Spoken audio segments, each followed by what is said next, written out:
La guerre tarifaire avec les États-Unis continue de faire des victimes ici au Canada et notamment dans le nord de l'Ontario. L'industrie forestière voit une augmentation de 10 % des tarifs douaniers sur son bois d'œuvre. Le secteur forestier ontarien dit être confronté à une crise après que le président américain Donald Trump ait annoncé lundi qu'il fixait des droits de douane supplémentaires de 10 % sur les importations de bois d'œuvre. Les producteurs paient déjà un droit de 35 % sur les exportations.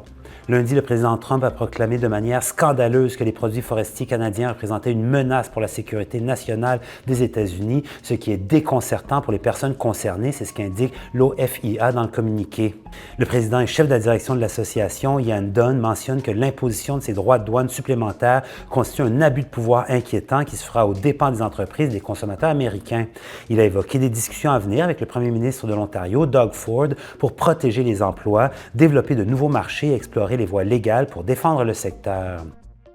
Et à partir d'aujourd'hui, le salaire minimum en Ontario passera de 17,20 $ de l'heure à 17,60 sous de l'heure. C'est une hausse de 40 cents de l'heure qui équivaut à 835 de plus par année pour un travailleur qui fait 40 heures par semaine. Des organismes qui viennent en aide aux travailleurs pensent que cette augmentation est insuffisante. Le réseau du salaire vital en Ontario est partenaire de l'organisme Centraide Canada. Bien qu'une augmentation de 2,3 % soit techniquement une augmentation, il n'existe toujours aucun endroit dans la province de l'Ontario où il est possible d'occuper un emploi au salaire minimum à temps plein et de payer toutes ses factures.